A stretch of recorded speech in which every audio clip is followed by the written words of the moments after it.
Ouais, j'ai lancé l'enregistrement. D'accord. Normalement, vous devez peut-être accepter, je crois. C'est bon pour moi. OK. Bon, bonjour à toutes deux. Bonjour Alice, bonjour Emmanuel. Déjà, Bonjour. merci d'être Bonjour. là. Moi, c'est Aubin. Et juste, je rappelle brièvement l'objectif, hein, c'est vraiment de faire la vidéo pour inspirer les personnes qui veulent se lancer dans un projet, qu'il s'agisse d'une association, d'une entreprise, pour voir comment était votre parcours, quelles sont les peurs que vous aviez eues, vous les avez dépassées comment, et puis bon, les autres, ça pourra peut-être les aider. Donc, je propose qu'on commence par un petit tour de présentation avant de se lancer dans le vif des questions. Donc, Alice, Ok, merci Aubin, merci de me passer la parole. Merci déjà pour l'initiative même de ce projet. Donc, moi, c'est Longue Alice Catherine, épouse Ndong. Je suis infirmière supérieure et je suis en service dans un hôpital de la place à Yaoundé, au Cameroun précisément. Je suis également diététicienne parce que j'ai une certification en diététique. J'ai un master en santé publique, option santé communautaire. Et par ailleurs, je suis présidente fondatrice de l'association D&H Educare. Donc, voilà un peu de façon globale qui je suis. good. C'est largement suffisant pour un début. Donc, on aura le temps d'aller en profondeur après. Merci. Emmanuel, Oui, alors, moi, c'est Lynn Ipingo Emmanuel, membre de l'association DNH Educare. Je suis employé dans une administration publique de la place. Vous comprendrez que je tairai le nom de mon entreprise, de l'administration en question. mhm. Je suis détaché à la cellule de communication de cette institution-là. Je suis titulaire d'un master en relations internationales, options communication, action publique internationale. J'ai d'autres diplômes avant celui-là qui, je crois, ne seront pas très utiles ici, mais je peux rajouter que j'ai une spécialisation en genre et développement. Je suis en train de faire quelque chose dans le sens de la communication pour le développement associé aux questions de genre et de développement durable. Good. Dans une option, oui, dans une optique de communication pour la santé, comme environnementale en fait. D'accord. Donc là, c'est un peu. L'environnement dans le domaine de la santé. Oui, oui, oui. Good, good. C'est mon tour. Moi, c'est Aubin Eudou, cofondateur de GHMind. Pour donner une idée simple, l'idée de GHMind, c'est d'aider les gens à s'auto-réaliser. Donc, concrètement, pour certains, c'est de créer une entreprise. Pour d'autres, c'est de se réorienter professionnellement, donc de changer de domaine d'activité, par exemple. Et pour d'autres, c'est tout simplement d'améliorer leur vie sentimentale ou bien de devenir une meilleure version d'eux-mêmes. Donc, pour nous, s'auto-réaliser, c'est en gros se rendre compte qu'on n'est pas à sa place et on veut changer. Voilà. Et ça peut être divers. Et donc, on part du principe que on souhaite créer un écosystème, c'est-à-dire un endroit tout en un, on va pouvoir retrouver l'ensemble des informations euh, qui manquent souvent aux gens qui empruntent ce genre de direction, parce que c'est dans la tête des gens. Et le pari, c'est de le faire sous forme d'échange, d'expériences de vie à travers des vidéos. Donc voilà, comment se connaître, comment dépasser ses peurs, comment gérer le leadership, comment voilà, tous ces problèmes-là qui sont inhérents à ces problèmes de changement, on veut avoir un seul endroit où il y a ce genre d'informations. OK, on va pouvoir commencer les questions, on va pouvoir en parler. Oui. Alors, qu'est-ce qui vous a motivé à lancer le projet d'association Educare? Ok, merci pour la question. Déjà, il faut savoir que Comme je l'ai dit à l'entame, je suis infirmière et donc j'ai eu à faire beaucoup de services. J'ai eu à faire beaucoup de services, mais il n'y a pas un service qui m'a marqué comme le service des maladies chroniques non transmissibles. Quand on parle de maladies chroniques non transmissibles, on parle de toutes ces maladies-là qui n'ont pas de traitement définitif. Et donc, on a par exemple le diabète, l'hypertension artérielle, les cancers et bien d'autres. Donc, c'est un projet que j'ai eu à cœur, premièrement parce que après une étude que j'avais menée lors de mon master en santé publique, j'ai pu constater qu'il y a beaucoup de personnes diabétiques qui n'ont pas suffisamment d'éducation en ce qui concerne leur pathologie, dont leur maladie de façon générale. Or, il faut le dire, dans les maladies chroniques non transmissibles, il y a une particularité, c'est que l'éducation est vraiment la clé. Une personne qui ne connaît pas sa maladie ne peut pas avoir, n'est-ce pas, les notions nécessaires pour gérer cette maladie-là, ou alors pour manager cette maladie. Parce que cette maladie nécessite non seulement la connaissance, mais également l'auto-soin ou alors l'autogestion.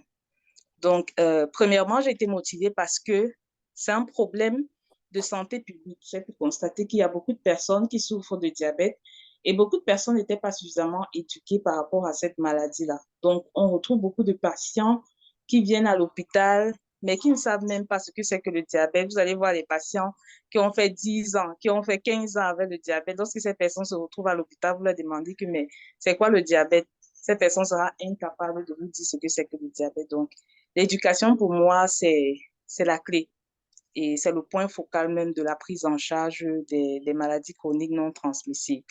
Donc, j'étais motivée déjà par ça et ma deuxième motivation était ma famille parce que j'ai pu constater dans ma famille qu'il y avait beaucoup de personnes qui étaient diabétiques. Et comme on a l'habitude de le dire, le diabète, c'est une maladie qui est également héréditaire.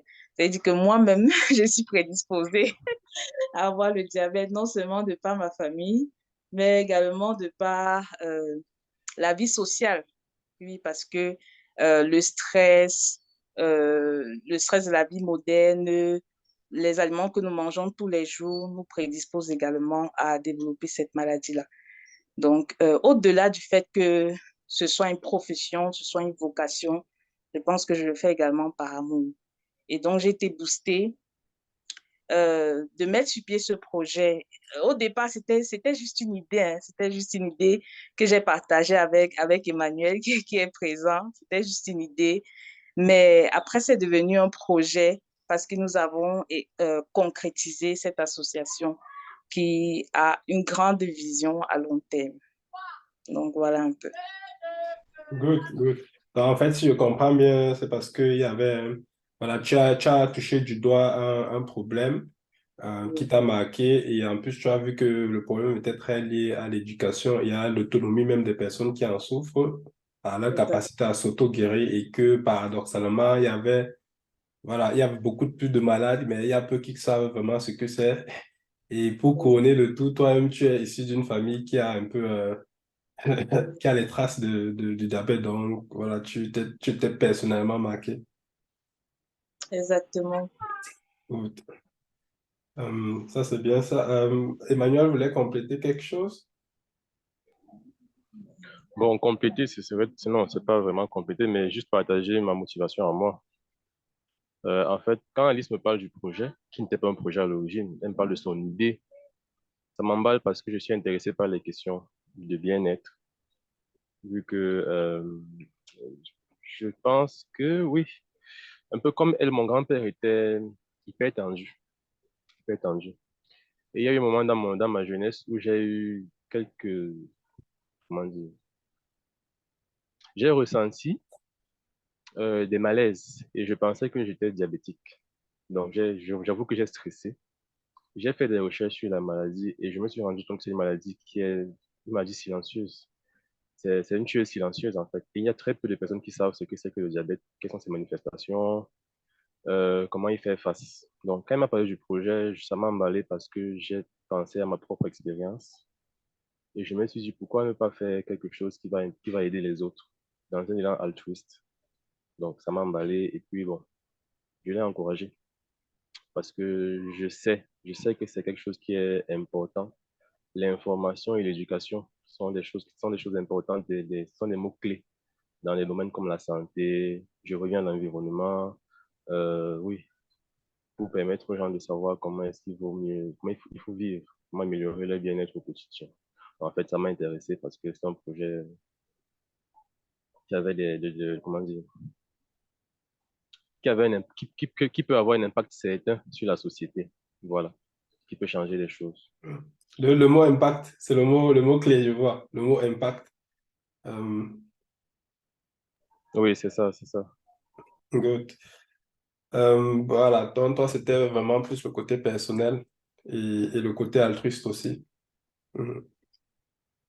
Good. Et du coup, au moment où c'est à l'étape de l'idée là, c'était quoi vos appréhensions à ce moment? C'était quoi vos peurs? Puisque au moment où c'est l'idée là, c'est pas encore concrétisé. Exactement, ben, ce n'est pas encore concrétisé.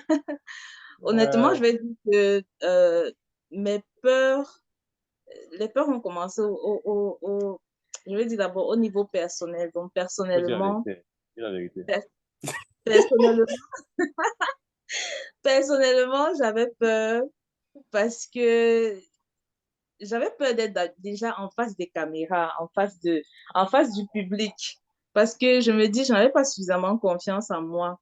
Parce qu'à la base, je suis timide. Oui, c'est vrai, je suis timide, c'est vrai. Parce que ne me voyez pas parler comme ça, je suis timide.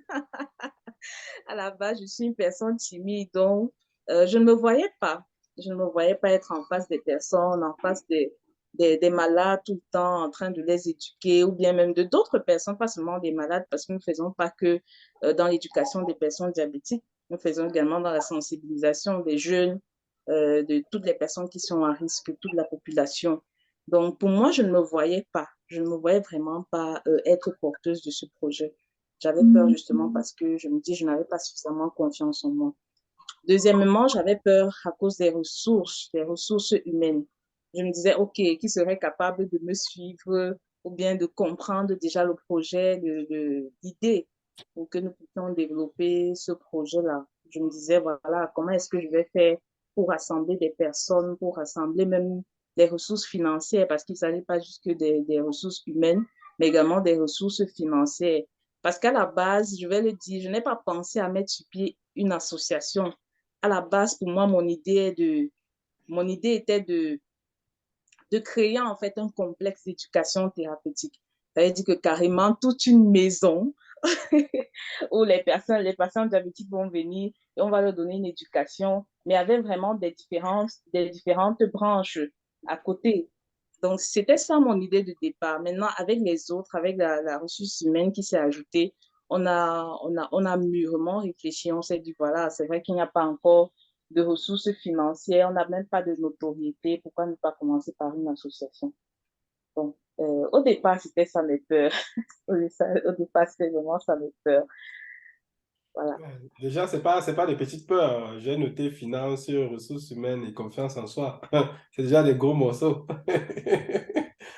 Ok, et Effectivement. Emmanuel? Oui, comme elle a dit, hein, on avait des discussions en le lancement du projet et forcément, ça revenait le côté l'aspect financier.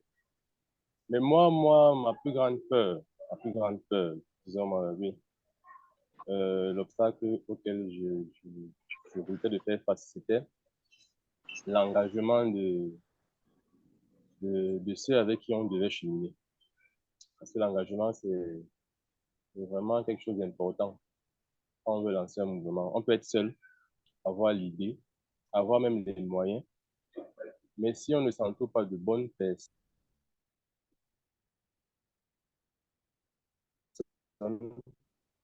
on foncera dans le mur. Donc, c'est ça ma crainte. Crainte qui s'est vérifiée quelques temps après, mais on a une présidente, elle a pu trouver une solution et puis bon, je vais dire qu'on a contourné cet obstacle-là. Nous sommes en train de, nous sommes sur les bons rails, je pense. Donc, ma principale crainte était celle de l'engagement de ceux qui devaient nous accompagner, alors accompagner l'idée du projet. Ok, merci. L'engagement, c'est pas une petite affaire. C'est une histoire d'homme. Euh, ok, donc du coup, on peut passer à la question d'après. Ça, c'était avant. C'était avant le lancement. Maintenant, pendant le lancement, quelles étaient les vraies difficultés que vous avez eues, du coup, les trois plus grandes? Hmm. Au début, la difficulté était de rassembler des gens. Donc, normalement, la difficulté était de rassembler les gens, de faire part du projet aux gens et d'a- d'a- d'attendre quelque chose d'eux, d'attendre un engagement venant d'eux. Donc, la première difficulté était véritablement de trouver de la ressource humaine. La deuxième difficulté était les finances. On se demande comment est-ce qu'on va mener des activités, avec quoi on va mener des activités. C'est vrai que en tant qu'association, nous sommes légalement reconnus, mais il y avait ce problème. Même si vous avez un règlement intérieur, il y a toujours des difficultés financières que vous aurez parce que ce n'est peut-être pas tout le monde qui va cotiser comme il faut ou qui va s'inscrire. Chacun vient avec ses propres motivations et au départ, c'est vraiment difficile. Donc, on était buté financièrement parce qu'il fallait mener des activités. Donc, association, on veut faire la sensibilisation, on veut faire le dépistage. Vraiment, on avait beaucoup d'activités, beaucoup d'idées même pour descendre sur le terrain, mais il y avait cette difficulté financière. Comme autre difficulté, on avait quoi? Peut-être les rassemblements, si je peux dire ça comme ça, parce que voilà, on n'avait pas un local. On n'avait pas un local. Donc, ça rentre beaucoup plus dans les difficultés matérielles, donc dans les ressources matérielles. Et c'est vraiment notre aspiration jusqu'à maintenant d'avoir un local fixe. Donc, ça, c'est une difficulté majeure parmi tant d'autres. Donc, Mhm. voilà pour les trois difficultés majeures que je peux citer. Bon, donc là c'était avoir un local, la difficulté financière et quoi, réunir une équipe. C'est réunir une équipe, c'est ça, engagée. Euh, Oui, réunir une équipe engagée. C'est même par ça que j'ai débuté, réunir une équipe engagée. ok. Parce que, Déjà réunir une équipe, c'est quelque chose, c'est un challenge. oui, Avoir en plus une équipe engagée, c'est une autre chose parce que l'engagement, tu le vois après avoir réuni l'équipe. Tu ne le juges pas, tu ne peux pas le juger très bien au début, en fait. exactement. Et ça s'est passé comment, du coup, en termes d'engagement? Les membres, c'était quoi le profil des membres de l'association? Bon, Pourquoi Emmanuel sourit? il y a plusieurs profils. Il y avait des médecins. Bon, vraiment, je parle au tout départ. Il y avait des médecins, il y avait des infirmières, des infirmiers, il y avait des comptables, des environnementalistes, des gestionnaires de projets, des anthropologues même, des sociologues et des psychologues. Donc, voilà un peu le profil de personnes qu'on avait au départ. Mhm, Donc, je ne peux pas dire que toutes ces personnes sont encore là. Certaines personnes y sont encore et d'autres n'y sont plus. Mais au départ, vraiment, c'était ces profils que nous avions. mhm, mhm. Vraiment des Et grosses têtes, hein, des grosses têtes. oui, et du coup, l'engagement s'est matérialisé comment alors? L'engagement, pardon, je n'ai pas Peut-être su. tu vas laisser Emmanuel en parler. Oui, c'est mieux. Alors, l'engagement, on y revient. Que dire? Disons que c'était en dents de scie. Voilà. Au départ, il y avait un enthousiasme. L'enthousiasme était général. Chacun était très motivé et donnait de son temps, de sa personne et de son argent. Mais au bout d'un moment, il y a eu un léger essoufflement qui nous a contraint qui a contraint la présidente, parce qu'il faut que je dise les choses comme elles sont, qui a contraint, qui a contraint la présidente à, je ne vais pas dire à frapper la main sur la table, mais à ramener certaines personnes à l'ordre. Voilà. Donc, c'était pas évident. Parce que, comme elle l'a dit, chacun de ceux que nous avons contactés et qui ont accepté de s'engager dans cette aventure avec nous, c'était des pointures, comme elle a dit, chacun dans son domaine et chacun dans une spécialisation, une spécialité. Il y avait un certain ego qu'elle a dû manager, parce qu'au début, c'était pas évident de convaincre les uns et les autres de faire la part des choses entre la personne et la présidente. Donc, c'était l'une des grosses difficultés qui ont fait en sorte que cet engagement dont on parle n'était pas constant. Il a fallu à certains moments rappeler aux uns et aux autres que ce n'est pas une affaire d'amitié ou une affaire de non, mais quelque chose de plus grand que ça qu'on essaye d'atteindre. Donc, c'était ça. Et comme pour toute chose, les débuts sont un peu hésitants. Les débuts ont été très, très timides. On a eu deux grosses activités, mais pour ce qui est de l'engagement, je vais le dire ainsi, au début, c'était pas évident. Mhm. Mhm. Là, c'est, ouais. Ok. En fait, je retiens qu'il y avait un fort enthousiasme au début, mais après, il y a eu des difficultés liées au fait de manager les hommes, les humains en général, que ce soit par rapport aux égos des uns, que ce soit par rapport à la distance entre le poste de président et la personne, qui est Alice. Voilà. Et tout simplement parce que c'est aussi un projet, tout projet au début, il a des difficultés. Ouais, c'est évident. Non. Tu as parlé tout à l'heure d'activités. Vous avez mené quoi comme activité concrètement, du coup?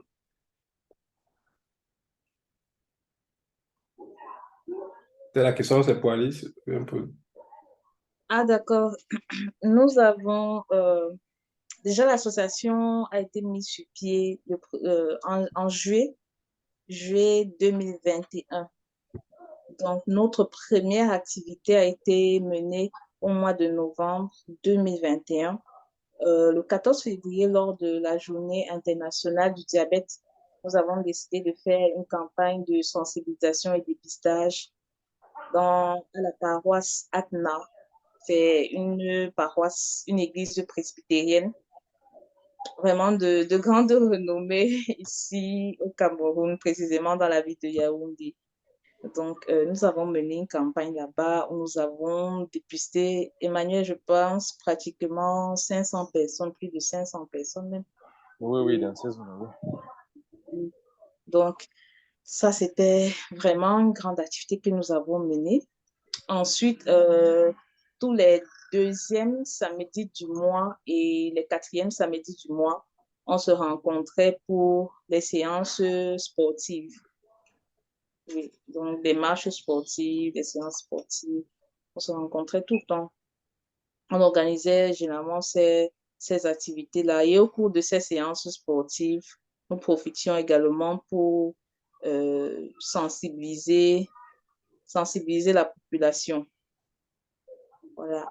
Ok. Maintenant, une autre grande activité que nous avons eu à mener, c'était lors de la célébration de la Journée internationale de l'hypertension en mai 2022, où nous sommes allés dans la localité de Bobok. C'est un village Bassa, dans la localité de Bodmak, à côté de moi, Mhm. précisément dans le village Bobok 2. Oui. Donc, nous avons mené une activité de sensibilisation et dépistage dans ce village-là. Nous avons également fait des consultations ce jour-là dans ce village. Et la population était vraiment émerveillée parce que le personnel en fait de santé n'y va pas tout le temps. Donc, ils étaient vraiment émerveillés et tellement contents de notre visite. Je peux dire que ça a été vraiment un pas également pour ce village parce que après nous, ce village a commencé des descentes. Donc, c'est-à-dire pratiquement une fois par mois, il y a une équipe qui descend là-bas pour l'éducation et les consultations. Donc là, oui. c'est une équipe interne qui a été mise sur pied avec une ONG qu'on appelle Cameroun Total Surrender, dont je fais également partie. Donc, voilà, je pense qu'on a également impulsé ça à ce village-là. C'est C'est pas également mal. un... Golfo, tu dis Golfo. Ah oui, Colfon, ici à Yaoundé, on a mené également une autre activité à Colfon. C'est dans la localité de Fou. Voilà. C'est à l'occasion de quoi encore, Emmanuel? Je ne me rappelle plus. Diabète, en Oui, partenariat avec Agenco. oui, en partenariat avec Agenco, c'est une association de jeunes en fou. Donc, nous avions mené une activité de sensibilisation, de dépistage là-bas, que nous avons clôturé même d'ailleurs avec un match de gala. Ah, oui, oui, oui, oui. Et où C'était quand ça? Je tiens à préciser que Eduke avait gagné ce match-là. Oui, on a gagné ce match, on a gagné ce match. Ça s'est passé quand l'événement avec Agenco. Novembre ou décembre 2022. Novembre 2022.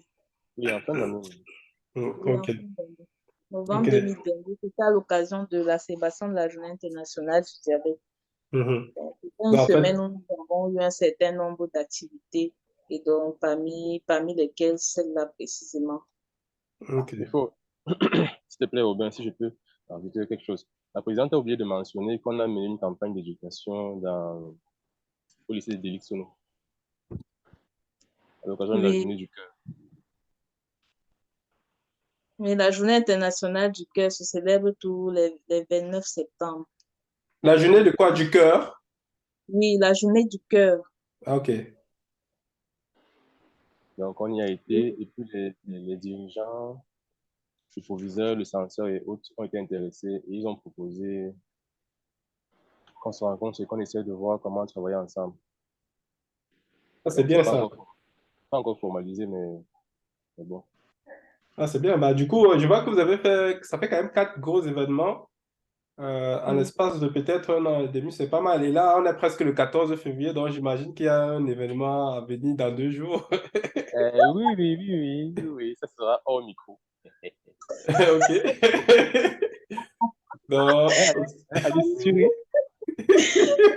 donc, j'ai noté la date du 14 février. Donc, je dis, ah, Les Ah, le 12 anniversaires février, des ça tombe événements le bien. 14 février. et ça pas à toi de nous dire. Euh, mais bon, on pourra revenir là-dessus. Ah, je voulais revenir sur un point. Et parce que tu as cité les chiffres là pour le premier sur les 500 personnes.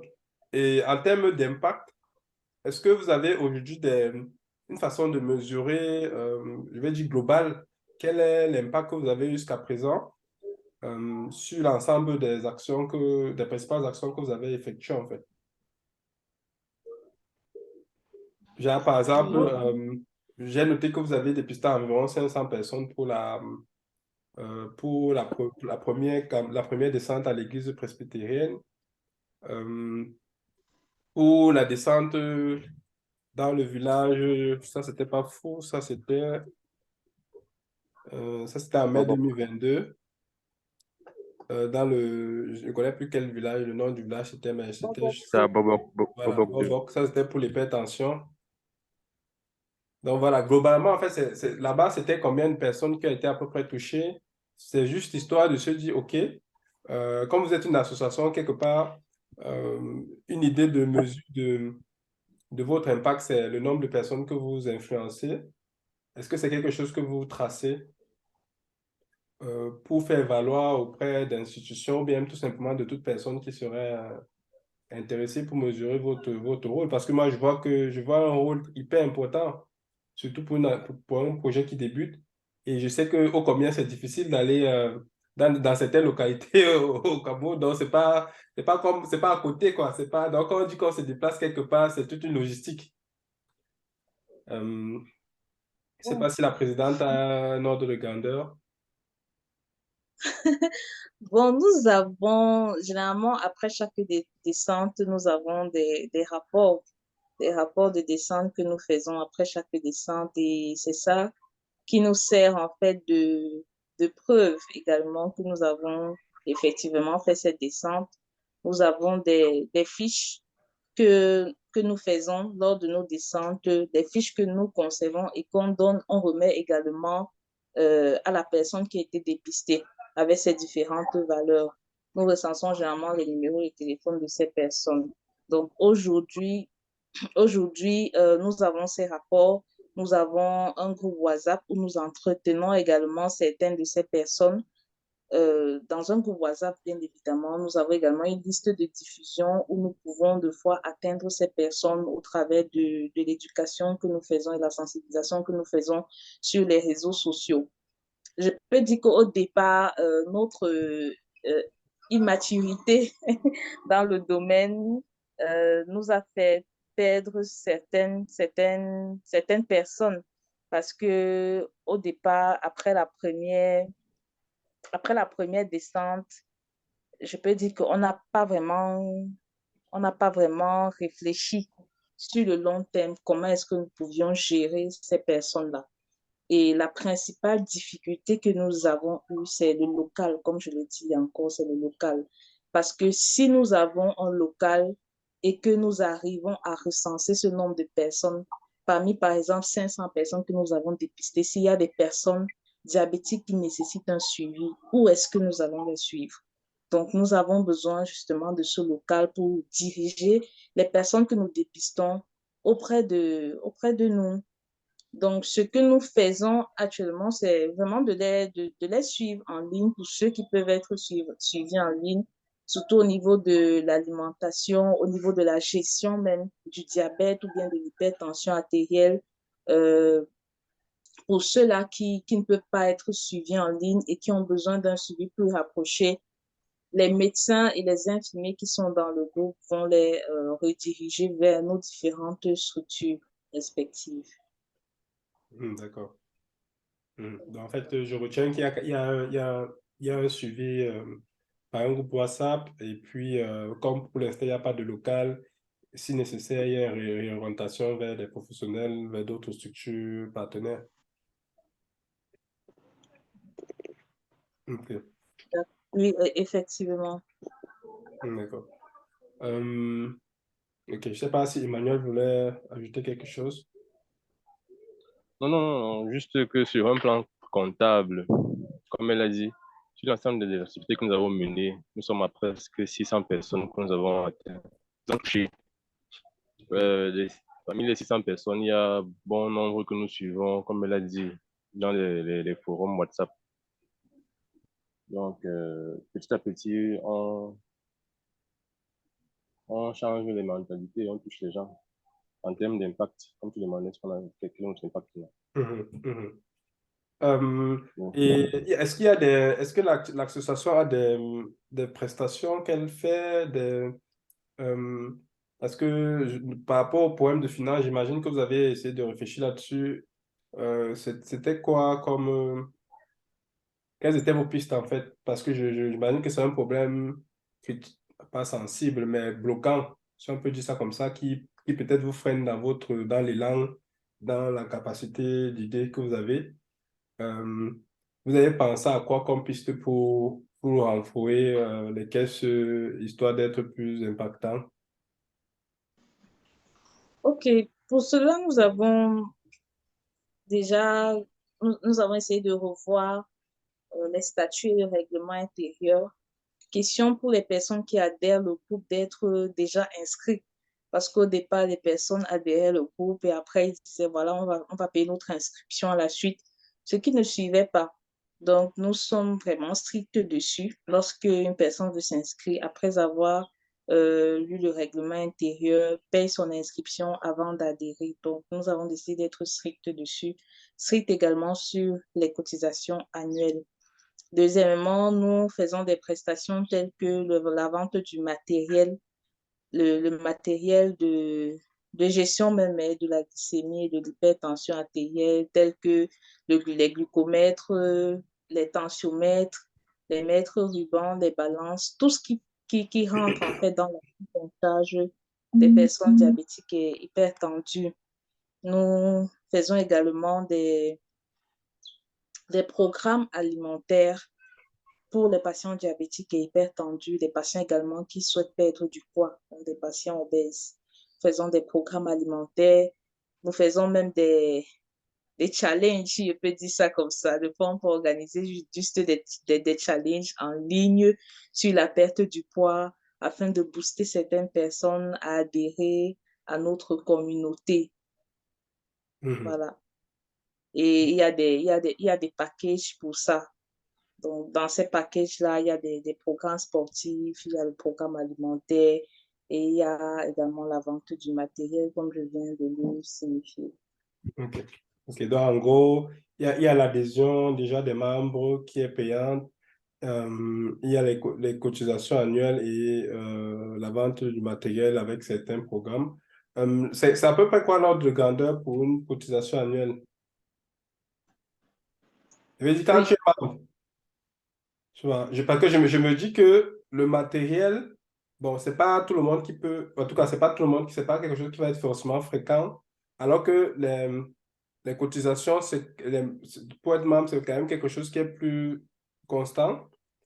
Et je me demande donc combien ça coûte d'adhérer à l'association. C'est quoi? On adhère à l'association et du coup, on paye un montant annuel ou bien on peut être adhérent sans, je sais pas, sans pratiquer. Je sais pas comment expliquer ça. On peut être adhérent sans participer financièrement.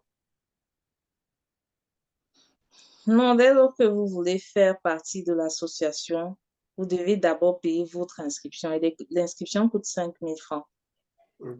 pour faire partie de l'association.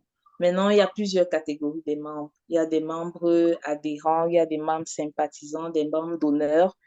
Et c'est surtout les membres actifs qui doivent impérativement payer leurs cotisations, les membres qui sont actifs. Ok. Et la cotisation annuelle va de 25 000 à 30 000 francs. Ok. Donc, voilà un peu. Maintenant, nous attendons plus les membres d'honneur. Oui, Parce que en nous fait, savons que ce sont les membres d'honneur. si je pose cette question, ce n'est pas pour rien, c'est parce que Euh, disons que de façon générale, les projets qui sont dans le sens de l'impact, parce que c'est de ça qu'il s'agit, j'en rencontre beaucoup. Moi, je suis dedans, puisque je touche beaucoup à l'humain. Donc, c'est des projets qui généralement demandent beaucoup d'efforts, aussi bien au niveau humain que financier, mais en plus, c'est des projets qui croissent lentement. Ce pas des choses qu'on force parce que il y a un temps pour que les gens, quand quelqu'un essaie d'éduquer les gens ont un temps qui doit être lent en fait. C'est pas un truc qu'on force, tu vois. Donc, la notion de finance, c'est pas forcément quelque chose qui rentre comme une entreprise normale où tu vends beaucoup et du coup tu as des finances. Non. Et ça vient de l'extérieur. C'est pour ça que je pose la question. Et quand tu as expliqué, c'est ce qui m'est venu, c'est en fait, du coup, c'est plus les donneurs qui peuvent, dans cette phase-là, rajouter un peu de sang neuf à la structure. Et là, c'est pas que vous, c'est vous, je pourrais citer même nous, je pourrais citer même l'hosto, je pourrais citer plein de structures qui ont cette particularité d'être très axées impact, en fait. Oui. OK. Ben, moi, j'ai eu la réponse à mes questions, sauf si Emmanuel voulait ajouter quelque chose et on passera à la suite. Non, non, non, non. Ça me tout dit. Donc, la question suivante, c'était, avec dans le recul que vous avez aujourd'hui, s'il fallait recommencer ou bien si quelqu'un commencerait là, quelles sont les suggestions que vous lui recommanderiez? Bon, pour Donc, ma part, oui, vas-y, Emmanuel.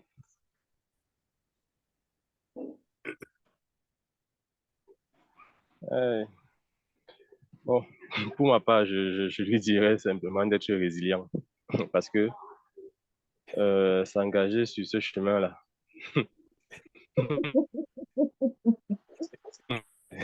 patience, il faut beaucoup de courage, beaucoup d'abnégation et il faut beaucoup de passion parce que sans passion, vraiment, on ne peut pas, ce chemin-là qu'on a emprunté, non, vraiment, il faut beaucoup de passion et avoir une vision à laquelle on se tient.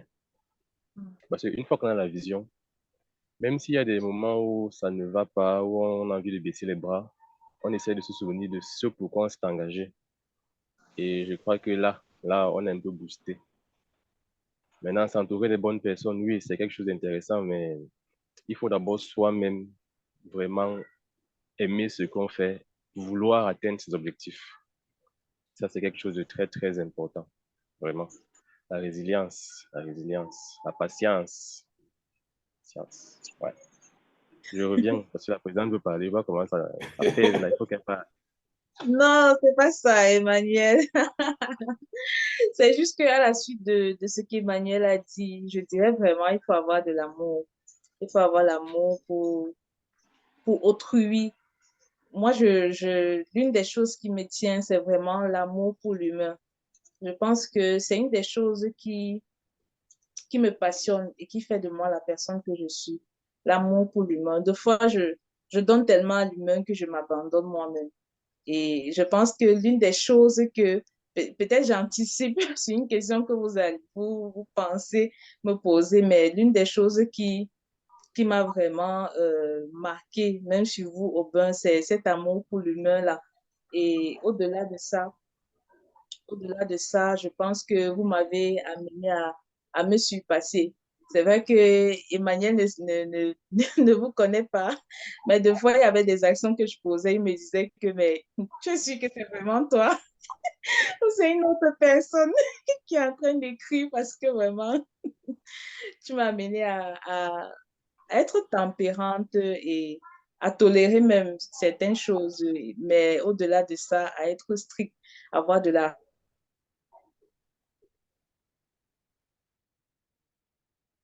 rigueur et de la discipline pour se... Allô? Alors oui, on t'a un peu perdu là. Tu peux, si tu as dit que tu parlais de rigueur Ah, ok. et de tempérance. Oui, donc de la discipline, de la rigueur. Et surtout à cette personne qui veut s'engager, surtout dans le social, ce n'est pas évident. Je veux le dire, franchement, ce n'est pas évident. Il faut avoir de l'amour, il faut avoir la tête sur les épaules, il faut être vaillant. Faut vraiment être fort d'esprit pour pouvoir aller loin. Parce qu'il y a toujours des personnes qui essayeront de vous rabaisser, de vous montrer que vous n'êtes rien. Mais tant que vous avez l'esprit positif et vous savez dans votre esprit que voilà la vision que vous avez, je pense que vous pouvez aller loin. Bien dit. Ah, c'est comme on dirait un parti politique. Oui, oui. On va voter à liste, ça c'est clair. Euh, euh, c'est marquant, c'est que vous dites là, notamment la résilience, Emmanuel a bien résumé, la résilience et puis tout ce qui s'était après, là, la patience, fait d'être vaillant et tout. Parce que quelque part, déjà, on se retrouve dans un milieu quelque part qu'on n'a pas, ça ne s'apprend pas à l'école. Donc nous aussi, on découvre des choses et en même temps, on grandit en même temps. Et aussi, ok, bah, du coup, on va un peu accélérer. Euh, donc, merci déjà pour avoir anticipé sur la question. Je voulais juste te signaler que c'est pas un hasard, en fait. C'est que nous-mêmes, on passe par les mêmes difficultés, que ce soit personnellement ou avec l'équipe. Oula. Euh, Et Allô? on passe par les mêmes difficultés, on est beaucoup plus compassionnant, en fait. Et la première difficulté, l'une des premières difficultés même déjà, c'est la mesure de ton projet. C'est-à-dire quand tu crées par exemple dans une structure qui a pour but de vendre un matériel, c'est pas la même chose que quand la finalité de ton projet touche à l'humain. Parce que ça ne rapporte pas de l'argent directement. Et dès que ton projet ne rapporte pas de l'argent directement, les gens ne s'intéressent pas à ça. C'est d'abord une grosse difficulté. C'est-à-dire, c'est un peu comme si tu travailles sur quelque chose et ton entourage direct ou personne ne valorise ça. Alors que tu déploies des efforts énormes. Tu vois. C'est une difficulté qu'on comprend parce qu'on la vit aussi. Et du coup, comme on la vit, on est beaucoup plus compassionnant qu'envers des gens qui ont ce genre de parcours. La solitude, le fait de, voilà, tu es entouré de personnes, mais tu es seul parce que tu as des difficultés qui te dépassent, tu n'es pas forcément soutenu. Comme Avec ça. voilà, il faut avoir les nerfs solides.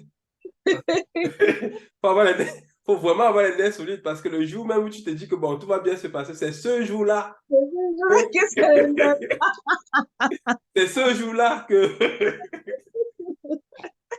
On Et évite et dit que tu te retrouves seul quelque Oh, oui, part. tu as dit quoi, mon frère? Tu avais dit que j'étais au vœu, je ne pouvais pas être là. donc vraiment, Tu m'attaques en direct là. tu vois, et ce qui est bien justement, c'est que euh, quand tu te rends compte que tu passes par un parcours et que les autres le vivent aussi, ça diminue un peu ta douleur. Parce que ça te fait comprendre que tu n'es pas anormal, que c'est pas toi qui es faible, que les autres, voilà, c'est un peu le parcours d'initiation de tout le monde. Mais voilà, mais c'est pas facile. C'est clair que c'est pas facile. La première fois qu'on s'était rencontrés, c'était à travers l'hosto, puisque Oui. voilà, eux aussi font un travail magnifique. Mais pareil, c'est toujours des difficultés liées. Il y a une certaine lenteur, il faut éduquer les gens et ça demande beaucoup d'efforts. Et c'est pas, en tout cas, ça n'attire pas la même attention que les autres projets qui sont très orientés matériel. Et même au sein de l'équipe, ça démotive les membres de l'équipe. Il y a des gens qui commencent avec des illusions, c'est-à-dire qui se disent que peut-être dans X mois, il y aura telle rentrée d'argent, et puis yap, ça n'arrive pas. Et puis ça commence à juste la motivation de certains. Ouais, Ah, oh, ça c'est vrai. elle nous a quittés. On va continuer du coup. Ensemble, Emmanuel. Mhm. Euh, J'avais une dernière question, mais je crois qu'Alice a déjà répondu à ça. Peut-être savoir en quoi est-ce que voilà. Qu'est-ce que le projet vous procure en termes de satisfaction? En termes de satisfaction propre, euh, déjà, je me sens très heureux quand je suis au contact du patient. Bon, je ne vais pas dire du patient, mais des personnes qui ont des pistons, voilà. De la cible. Je me sens très heureux de discuter avec elle, de voir le sourire, son visage, quand tu lui dis, OK, voilà, madame, vous n'êtes pas diabétique, mais en fait, voici quelles sont les orientations à suivre. Bienvenue, Alice. Quelles sont les orientations à suivre? Voilà, voilà. En fait, cet échange-là qui permet d'amener le citoyen lambda à comprendre que sa santé est très, très importante. Ça, c'est quelque chose de très, ça me procure de la joie, en fait. Donc, j'aime beaucoup les campagnes de sensibilisation parce qu'on est au contact. La discussion se fait, c'est vis-à-vis. C'est plus évident d'expliquer à une personne que voilà ce qu'il faut faire, voilà ce qu'il faut éviter. Et puis, on se rend compte que, vu que nous sommes jeunes, le langage passe plus facilement parce que l'approche que nous avons est une approche, je sais pas comment dire, c'est très, très, je ne vais pas dire communautaire, mais en fait, c'est quand on le parle comme si nous sommes en famille. On essaie de rentrer dans leur système de pensée pour leur faire comprendre que nous ne sommes pas des étrangers. Et bon, voilà. En fait, je suis très, très heureux de savoir qu'à un moment ou à un autre, je peux changer en bien ou positivement euh, la vie de mon prochain. En fait, c'est ça, Mhm. cet impact positif-là. Oui, oui. C'est vrai, Je vois, on parle. c'est de l'altruisme pur. Le fait d'aider l'autre te donne de la joie. Oui, oui, oui, c'est pas encore vraiment, vraiment palpable au niveau où j'aimerais que ce soit, mais je crois que un pas après l'autre, si on change la mentalité d'une personne dans une famille, il peut impacter son entourage et comme ça va faire tâche d'huile. Donc, c'est ça qui me motive et qui me satisfait. Savoir que les retours que nous avons sont assez positifs. Mhm. Et toi, Alice, qu'est-ce qui te donne satisfaction dans le projet? Parce qu'il faut bien puiser le carburant quelque part, le carburant de cette motivation. Bon, je dirais le sourire du patient. Lorsque tu as fait du bon travail, le patient, il est reconnaissant. Il y a toujours les petits mots que les mamans là, et les papas vont te dire, OK, ma fille, que Dieu te bénisse. Vraiment, beaucoup de courage. Nous prions pour toi. Ne t'inquiète pas. Donc, les petits mots, en fait, de bénédiction qui n'ont peut-être pas beaucoup de sens pour certaines personnes, mais qui ont tout leur sens dans ma vie. Donc, pour moi, c'est beaucoup. C'est beaucoup pour moi d'entendre une maman me bénir. Franchement, c'est beaucoup. Donc, cette satisfaction-là, pour moi, c'est déjà énorme. C'est déjà énorme. Emmanuel dit, dès lors que tu as aidé ton prochain, tu es content. C'est vrai que je me rappelle d'une chose parce que lorsque vous m'avez suivi au bain, parce qu'on s'est rencontrés à l'hosto, je me rappelle, oui, Oui, lorsque avec vous les gens m'avez, d'Omtier. voilà, lorsque vous m'avez suivi, vous m'avez fait comprendre que j'avais peur de mettre les prix, les prix sur nos prestations, que j'avais peur de mettre les prix justement parce que je ne sais pas si c'est une faiblesse ou c'est juste parce que j'aime aider ou pas. Je ne sais vraiment pas. Peut-être c'est juste une faiblesse ou bien une passion aussi. Mais je pense que c'est une chose que vous m'avez également apprise, c'est-à-dire ne pas avoir peur de mettre les prix sur ces prestations. Parce que c'est vrai, on aide notre prochain, mais on a une vision. Comme je disais tout à l'heure, le complexe dont j'ai parlé, je Oui, rêve de oui, ça. oui. Un complexe. Donc vraiment, si, si on veut construire ce complexe-là, ce n'est pas avec l'amour, c'est pas avec l'amour ou bien la passion seulement. Il faut le cap, Faut les rire, faut les rire, faut les rire. il faut le rire. Donc, c'est une chose que vous m'avez également apprise et voilà, ça m'a beaucoup aidé. Mhm. Euh, c'est comme toi, hein, c'est un parcours de développement. En fait, le projet est un parcours de développement personnel pour nous-mêmes d'abord, parce que ça vient un peu mettre en lumière les différentes insécurités qu'on a. Parce que dès l'instant où tu dois facturer, ben, ça met en place, ça résonne, il y a certaines peurs, tu vois, le jugement, qu'est-ce qu'on va penser? Moi, j'ai eu beaucoup. Les gens, en fait, les gens ne se rendent pas compte du nombre de barrières mentales que tu traverses pour, pour arriver à facturer et tout. Donc, c'est normal, tu n'es pas la seule à traverser ça. Moi, il m'a fallu beaucoup de temps et je pense que je ne suis pas le seul. Et je pense aussi qu'on n'est pas tous pareils. Quand on est hypersensible, on ressent beaucoup plus les choses que les autres. Donc, le profit de la personne aussi va... Donc, il ne suffit pas juste de dire il faut facturer. Non. Il y a le profit de la personne qui joue et la relation qu'elle a avec le projet. C'est pour ça que c'est important de connaître la personne qui est concernée. OK, j'ai noté que pour toi, c'est le sourire et les bénédictions des mamans et des papas que tu sois à la fin qui te canalisent, qui te galvanisent et que tu as pu dépasser tes peurs parce que voilà, il y a la vision qui est là et il faut bien concrétiser certaines choses. Pas mal, merci. Et puis, oui, je crois que je dois être un peu dans ce cas-là, plus même pas, c'est essentiellement même ça, c'est-à-dire que quand quelqu'un t'envoie même un simple petit mot, un petit voice pour te dire que, ah, merci, tu as fait du bon boulot. Alors que peut-être tu avais juste, je sais pas, appelé, aider la personne ponctuellement ou bien un peu plus longtemps, tu sens que tu sers à quelque chose.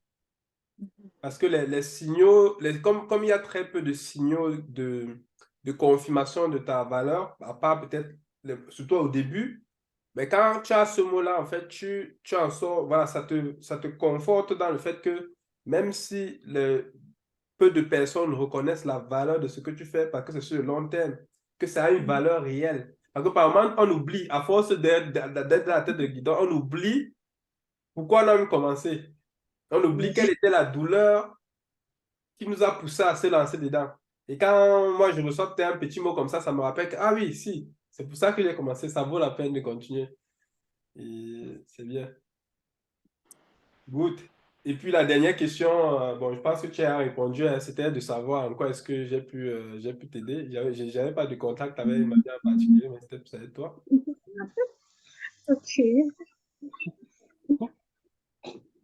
Donc,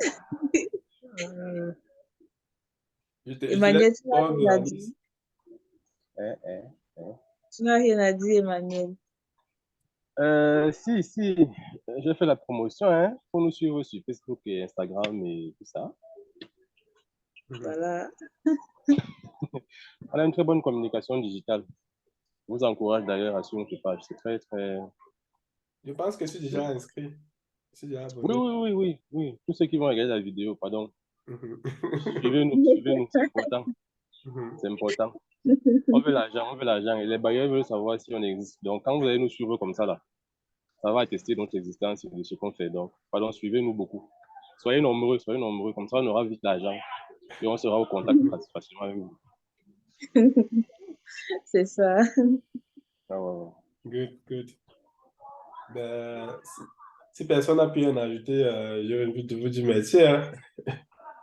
Et puis, de toute façon, la vidéo, je vous la partagerai aussi. Donc, vous pourrez l'utiliser comme vous voudrez. Et D'accord. puis, Merci. c'est un très bon support comme justement, comme Emmanuel a dit. Sur ce, je vous dis merci, hein. Allez, c'est Emmanuel pour l'échange. Merci. Et C'est un plaisir. c'est rassurant de voir qu'il y a des gens qui pensent aussi humains. Et puis, c'est encourageant. Donc, je vous dis bon dimanche. Merci. Mm. Alice.